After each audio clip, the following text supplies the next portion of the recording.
Virginia.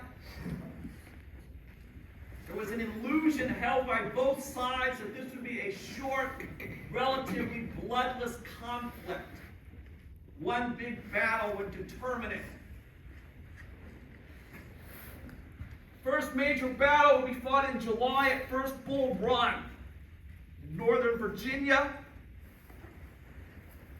The Union Army marched south and encountered the Confederate Army there. An ensuing battle resulted, which the Confederates won, sending the Union Army skedaddling back to Washington. But of course, it did not end the war. Bull Run demonstrated this was not going to be a short, bloodless conflict. It would be a long, potentially very bloody war. Both sides now began to prepare for such a conflict. Recall, Lincoln originally only called for 75,000 volunteers. It's now obvious that that would be pitifully inadequate. You have to raise armies in the hundreds of thousands. After Bull Run, Lincoln also fired at his first general. He appointed to command in Virginia and eventually the Union Army. The man pictured here, George McClellan, West Point graduate, a Democrat, conservative political views, especially in regard to the nature of the war. McClellan personified the limited war. By this we mean a war not fought to free slaves and not directed at the structures of Southern society. A war only between armies. This is, of course, what was Lincoln's first objective, as we discussed. But over time, as the war changes and becomes more radical, McClellan's view of a limited war will seem quaint. For the moment, he fits the time. A great organizer, he rebuilt the Union Army in Virginia, trained it, prepared it for future battle. But he refused to advance. For a time, Lincoln put up with this, knowing the army needed to be retrained and organized. But by the end of the year 1861, Lincoln and many in the North are getting frustrated at McClellan's refusal to advance. At one point, Lincoln tried to prod him by asking him if I could borrow the army for a few days. On another occasion, Lincoln demanded daily progress reports. One day, McClellan telegraphed the president, "We captured 6 cows. What do you want me to do with them?" And Lincoln replied, "Milk them." But if McClellan was not advancing, here's a cartoon of McClellan's masterly inactivities. The soldiers have a snowball fight. Out west, in southern Illinois, a general would emerge who was more than willing to fight. Ulysses S. Grant.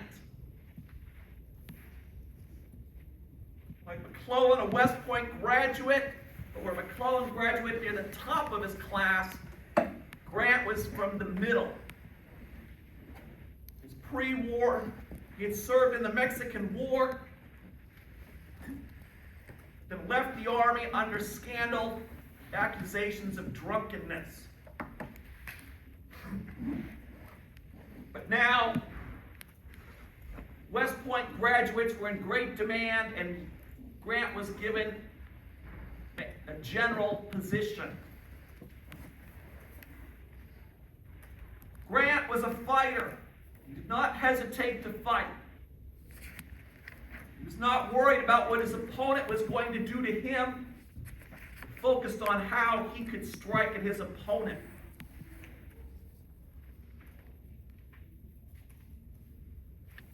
He was a good strategist. He saw the Confederate weakness in the West.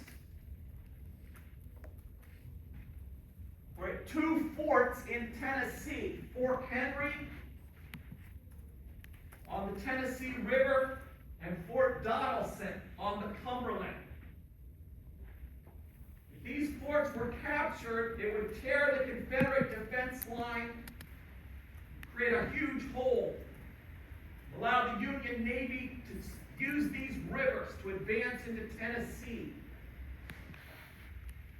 So Grant, in February 1862, moved on these two forts.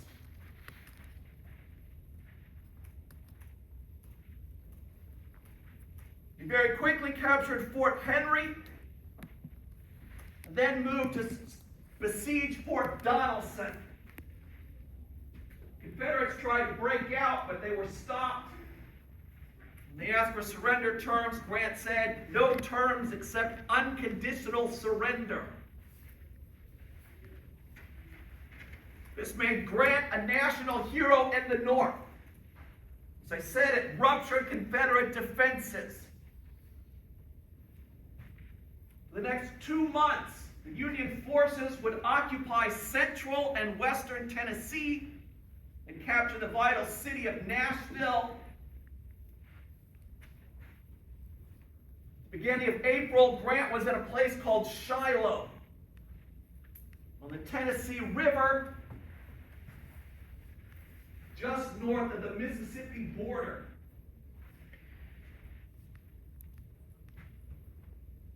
Confederates, trying to regain the initiative, attacked Grant here at Shiloh, catching him by surprise. Bloody 2-day slugfest, the bloodiest battle in American history. 20,000 men were killed or wounded. It was shocking. Grant held his position and the Confederates retreated. Grant was accused of being caught by surprise, which was true, and even being drunk, which was not true. He would essentially be demoted, put to a secondary, unimportant command. Shiloh also stopped the Union advance in the West. By now, McClellan had roused himself.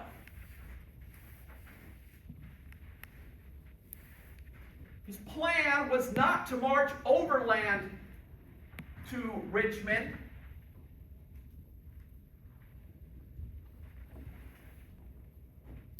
Instead, he took his army, which was here, and sailed it down to this peninsula, just east of Richmond.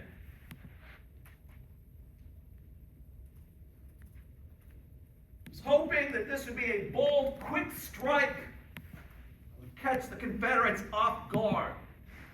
And if it had been a general other than McClellan, maybe that would have happened. But McClellan here demonstrated another of his flaws. He moved slowly, cautiously, too cautiously. He allowed the Confederates to bring their main army that was up here back down to defend Richmond. Furthermore, McClellan demonstrated another flaw. He consistently believed the Confederate army outnumbered him, which was nonsense, as he outnumbered them.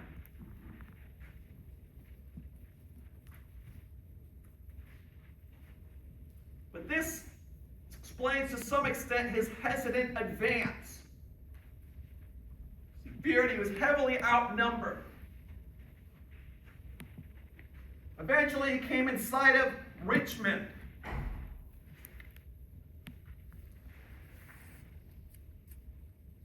By now, the Confederates had a new general in command of their army here, Robert E. Lee, the man pictured here.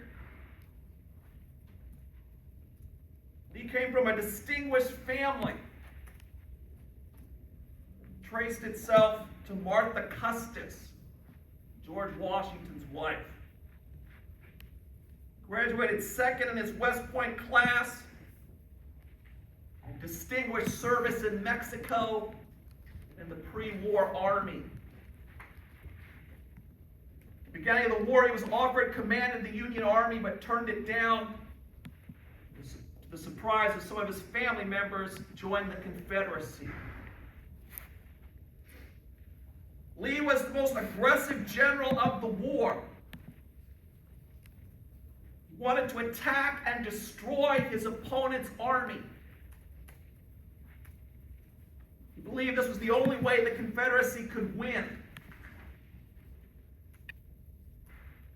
But such bold attacks would risk high casualties.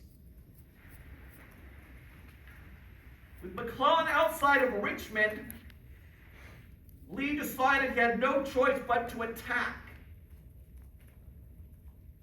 A series of battles would be fought, known as the 7 Days Battles.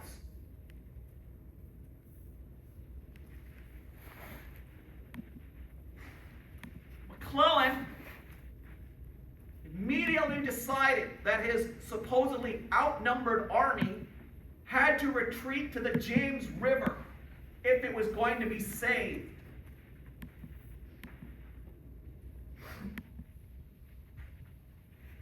So he fought a series of rearguard actions as his army retreated from outside Richmond to the James, where the guns of the Union Navy could protect him. Lee tried to destroy McClellan's army during these engagements, but failed. So actually, the Union won most of these battles.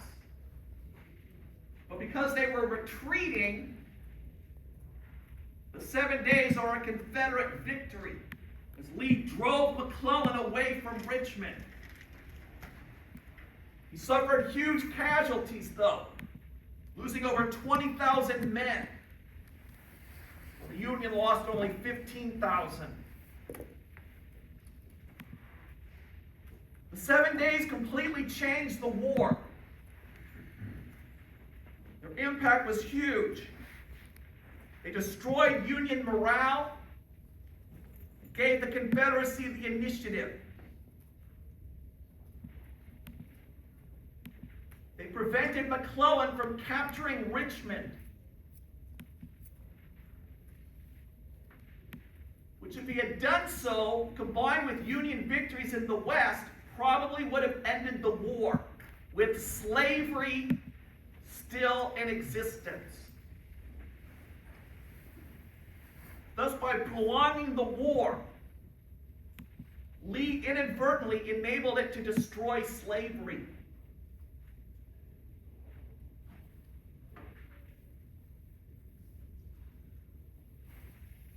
Lee was not finished. Before we get to that, let us now return to the question of slavery, emancipation. As I emphasized last week, Lincoln did not make ending slavery an original war goal because of his coalition, which included conservative Democrats and Unionists in the border states who did not want to touch slavery or own slaves. But over the first year of the conflict, inevitably, the war brought slavery into it.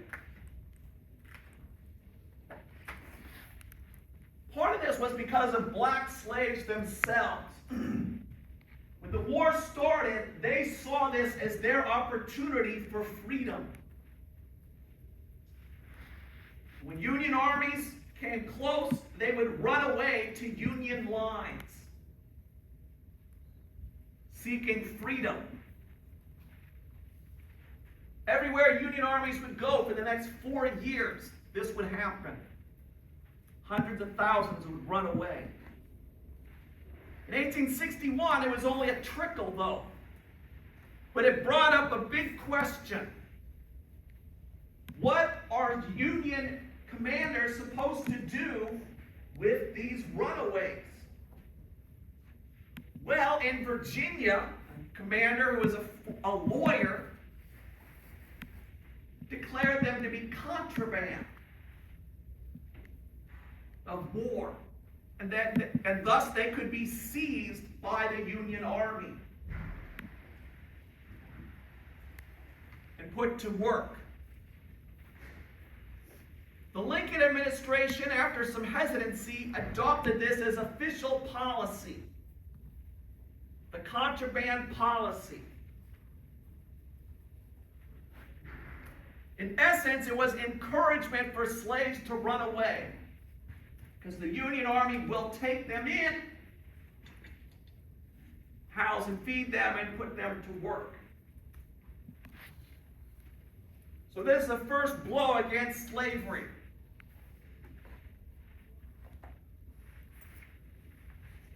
Also important is, as Union forces moved south into slave territory, many Union soldiers are for the first time encountering slavery personally.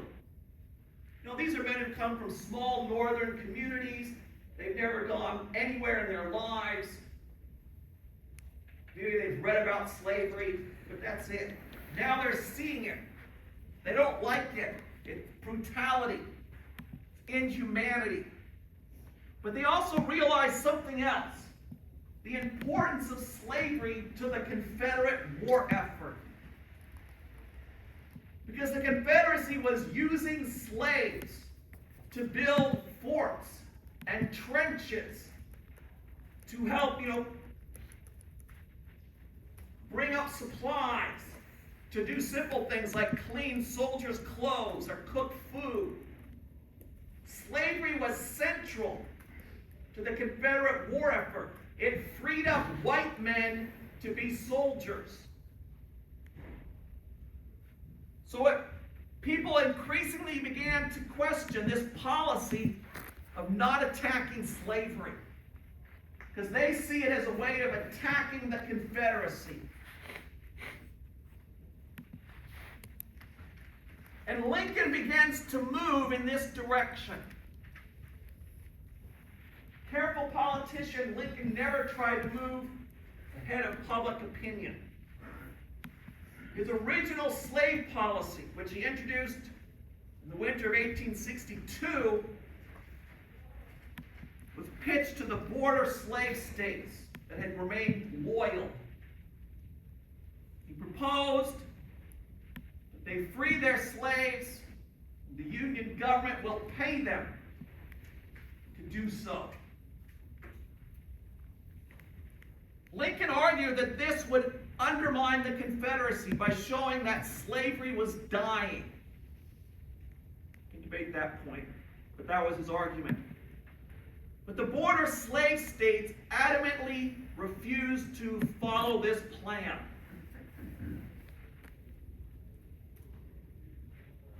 Despite Lincoln's efforts to pitch it to them.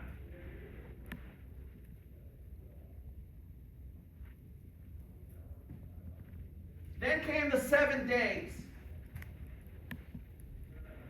Following these defeats, Lincoln wrote the Emancipation Proclamation,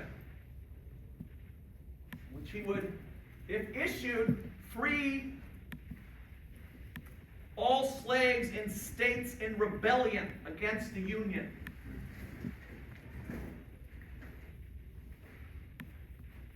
He concluded after the 7 days this was necessary as a military measure to strike at the Confederacy.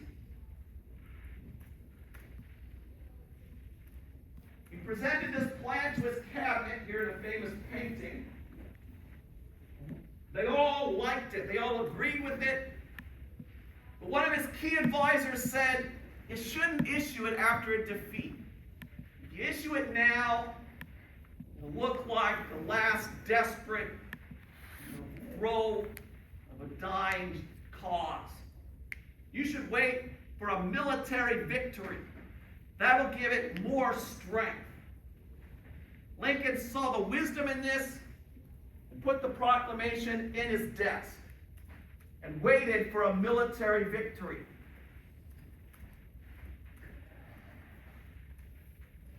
It would be a long wait in the context of the war. Lee, after his victory outside Richmond, turned his army north, marched into northern Virginia, where a second Union army was assembled.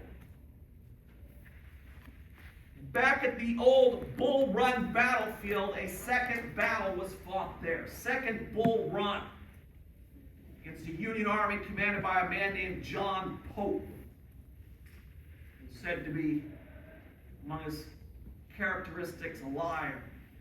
Lincoln was told this. He said, I know the Popes. They're all liars. But I don't see why a liar can't be a good general. Well, Pope was not a good general. He got whipped by Lee. His army flooded back into Washington. By this time, McClellan's army had been recalled. It was back in Washington as well. And Lincoln fired Pope and sent him west to fight the Sioux, and put McClellan back in command of the army. He said, we must use what tools we have. Lee now, a gambler, decided we've got to invade the North.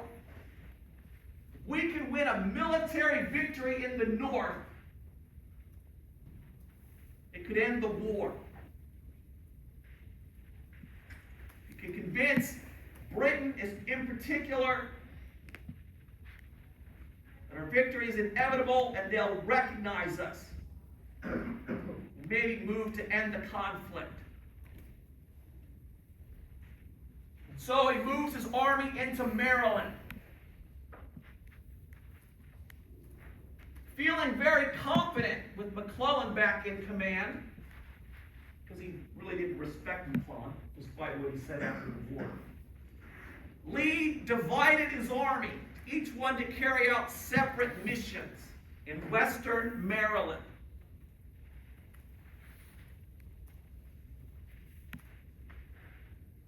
But somehow, a Confederate officer lost his copy of these orders. Union soldiers, while scouting, discovered 3 cigars wrapped in a paper. Good cigars. When they looked at the paper, it was the campaign, it was Lee's orders. He went up the chain of command to McClellan and said, with these I can destroy Lee. And he could. If he moved quickly enough, he could destroy each part of Lee's army separately. But this is McClellan. He moves like a turtle.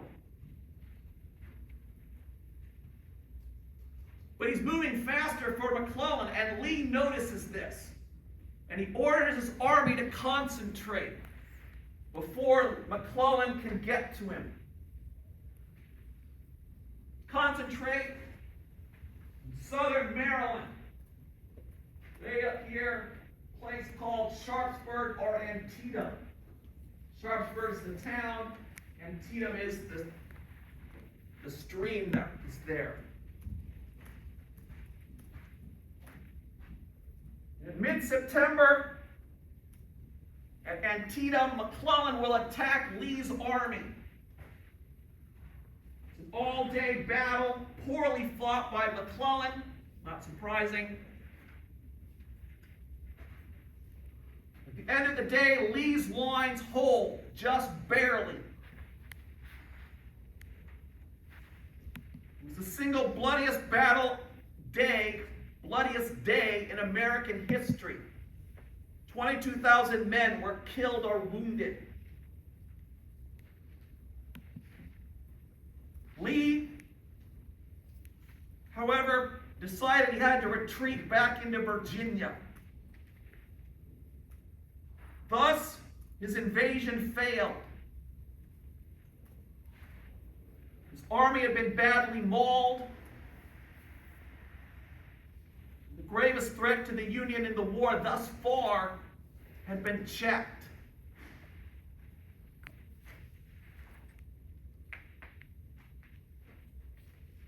But McClellan had let Lee get away again. He did not pursue Lee with any vigor and eventually just stopped, infuriating Lincoln.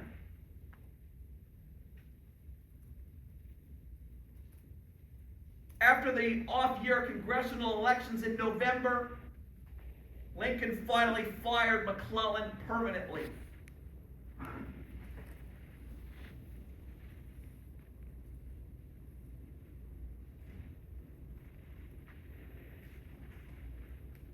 Antietam's biggest result was the victory question. Or stretching. Antietam's biggest result was the victory Lincoln was looking for. Following Antietam, he issued the Emancipation Proclamation.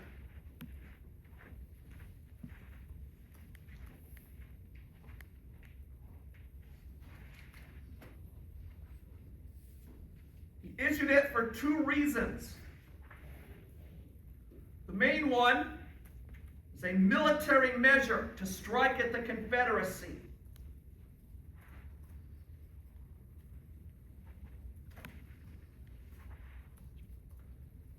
And the secondary consideration is to win the support of liberal opinion in Europe, keep Europe out of the war.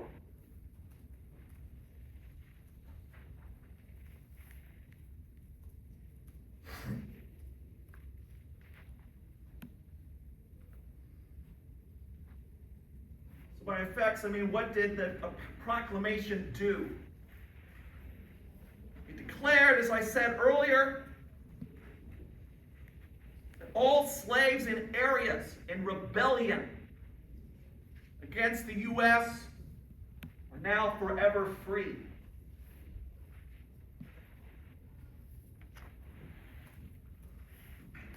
That, of course, means it freed no slaves immediately.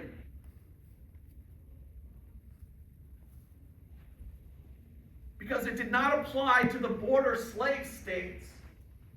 They hadn't seceded. They were in rebellion. So Kentucky, Missouri, Maryland, Delaware, they remained slaves. He excluded Tennessee, half of which was now occupied by the Union Army. He also excluded southern Louisiana, some areas along the Atlantic coast, and parts of Virginia that were occupied by Union forces.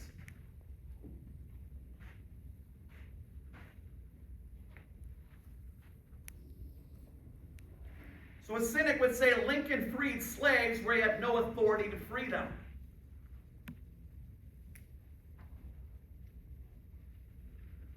But the Emancipation Proclamation began the destruction of slavery.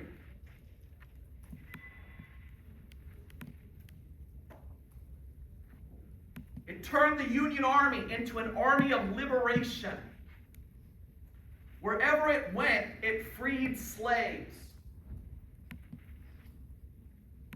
And every Union victory was a nail in the coffin of slavery.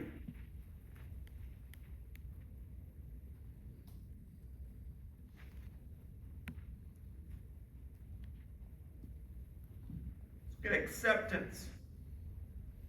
Of course, the South condemned it as an incitement to slave rebellion.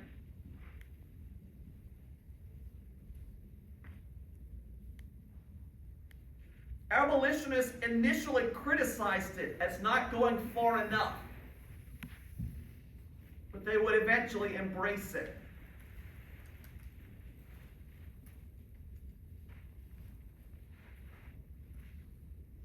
Conservatives in the North, especially Democrats, condemned it.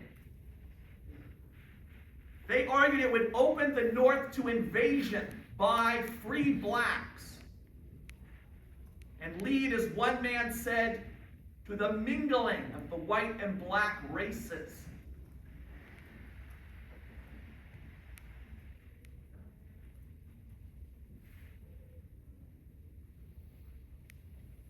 Despite this opposition, the proclamation slowly gained acceptance as the majority of Northerners realized that emancipation helped the nation both militarily and was morally right.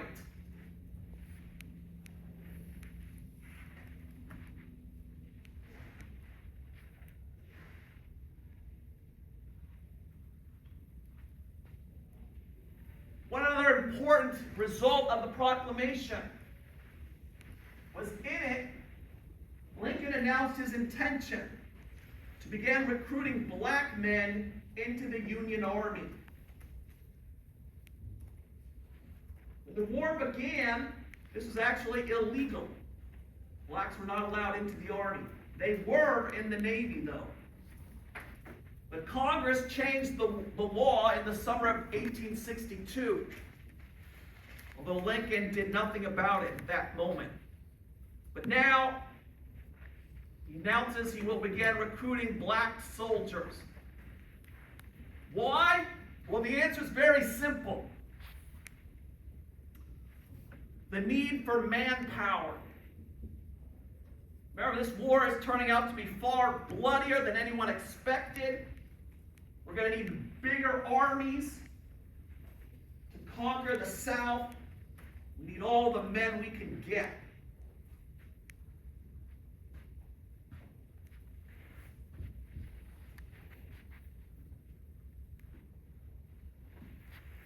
This is a big deal, though. Its consequence is that it changed the war into a kind of revolution. Because, as Frederick Douglass said, you let a black man carry a musket, you cannot deny that he has won the right to citizenship. All that implies.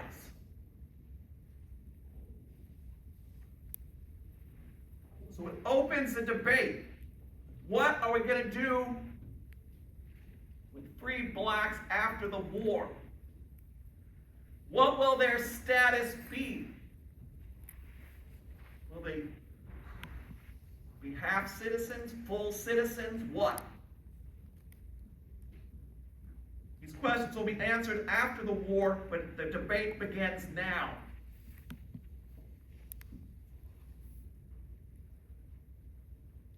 Initially, blacks were only paid $7 a month, while white soldiers got $13. This would eventually be rectified, and they would be paid the same. And they were also initially held out of combat. Many generals felt they would not be able to fight and preferred to use them to build roads, fortifications, and perform other manual labor. A decisive moment in the use of black soldiers occurred in the summer of 1863 at Fort Wagner in Charleston, South Carolina. Union forces attacked. The 54th Massachusetts, an all-black regiment, led the assault. They performed magnificently, fighting with courage and demonstrating black soldiers could fight as well as white men. They would, after this, be increasingly used in combat.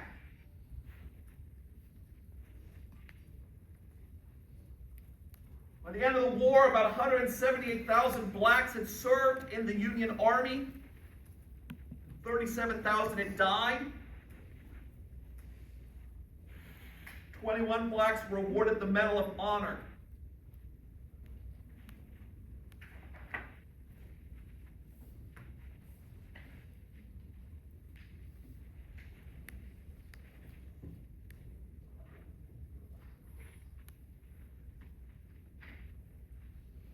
After Antietam in the east, the war stalemated.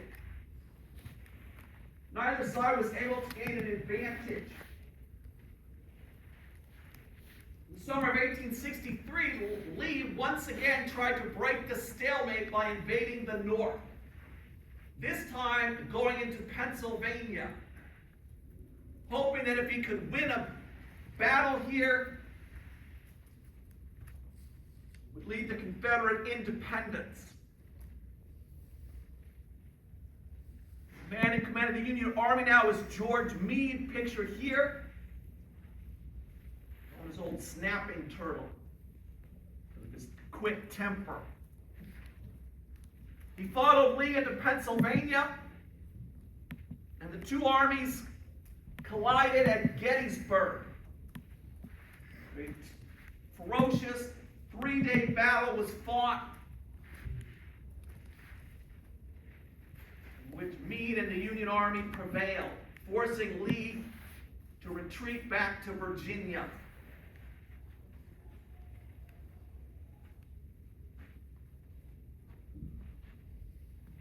Gettysburg, one of the bloodiest battles in American history, thus settled nothing. And the war in the East resumed its stalemate for the rest of the year.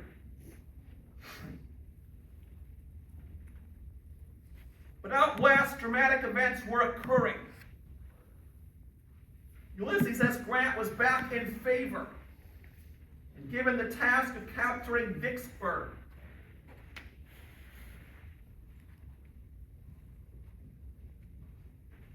Vicksburg, located here on the Mississippi River, was the last major Confederate fortress on the river, and thus denied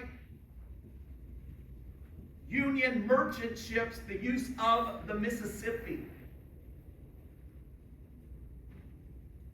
Lincoln was desperate to capture it, considering it the key to the war. Grant was put in command of the campaign to do so. It was an 8-month campaign. Grant tried to find a way to get at the city. But finally, in July 1863, he forced its surrender. It was a major Union victory. It opened the Mississippi to merchant traffic, and it cut the Confederacy in two, dividing the western half from the east. Now Union forces would be able to concentrate on the Confederate heartland.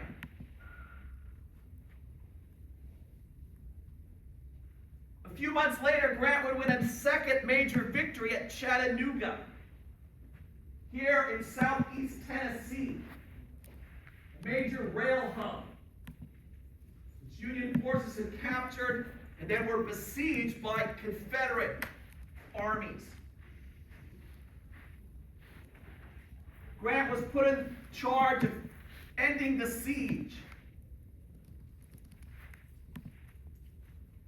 He would do so in November 1863, routing the Confederate army as it fled back to Georgia. Chattanooga opened Georgia, the heart of the Confederacy, to Union invasion. And it solidified Grant as the best Union general. Lincoln now made him commander-in-chief of the Union Army and brought him to Washington, D.C.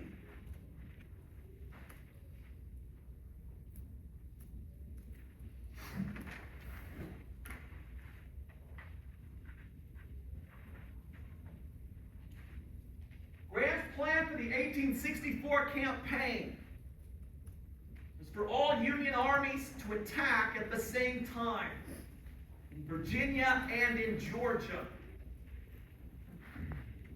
so that the Confederates could not move units from a non-threatened sector to a threatened area, as they had done before. So it was to be a coordinated attack.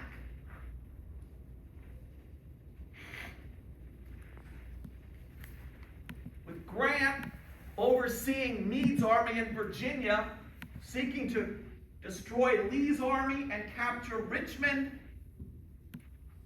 and Grant's friend William Tecumseh Sherman, commanding the Union Army in Georgia, looking to destroy that Confederate army and seize Atlanta. The Confederate plan was to survive through the 1864 presidential election in November. If they could deny a major Union victory, they hoped a peace candidate would be elected who would negotiate an end to the war favorable to the Confederacy.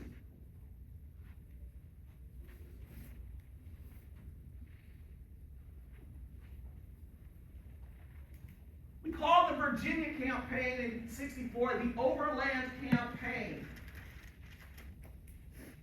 As Grant would seek to move south overland against Richmond, Lee would try to stop this, and a series of bloody battles would be fought. But Grant relentlessly kept moving south, until finally in the summer, he attacked Petersburg, south of Richmond, and failing to capture it, settled into a siege of Petersburg and Richmond. But he did not capture either. Less than 2 months, he suffered 60,000 casualties, a horrific bloodbath, and Northern morale, with Grant stalemated, plummeted. Out west, the Atlanta campaign.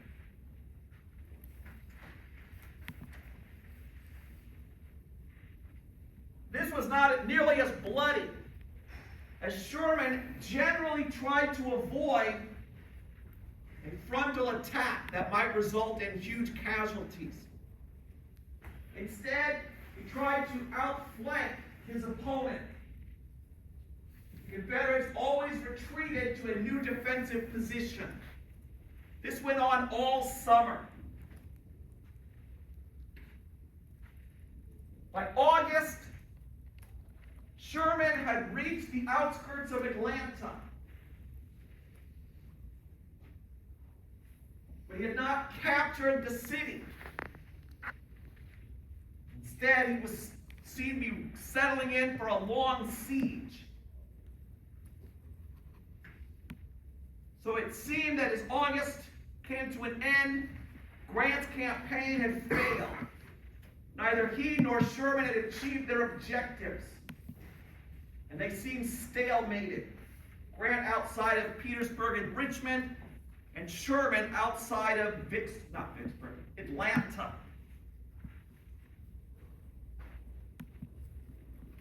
Lincoln, late August, actually thought he would lose re-election in November. And he wrote a memo saying that looks like I'm going to lose, and it'll be my job to try to win the war before the new administration takes over. Sealed it in an envelope. But then the situation changed radically. In early September, Sherman suddenly pulled out of his lines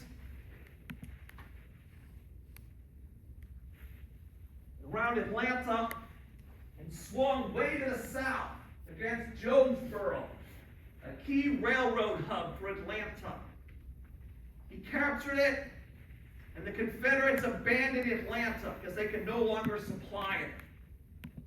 And so Sherman seized Atlanta at the beginning of September. The city is ours, he wired, and fairly won. It set off jubilation across the North,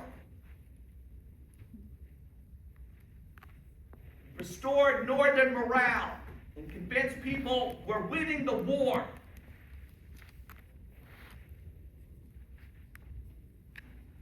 So in November, when the election was held, Lincoln was triumphantly re-elected. The first president to be re-elected since Andrew Jackson 30 years before. Lincoln's re-election guaranteed 4 more years of war and doomed the Confederacy, which was already beginning to totter.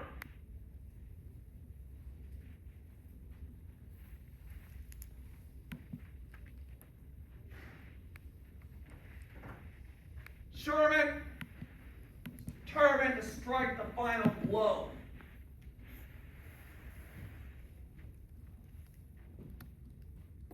We will examine his march to the sea next week. So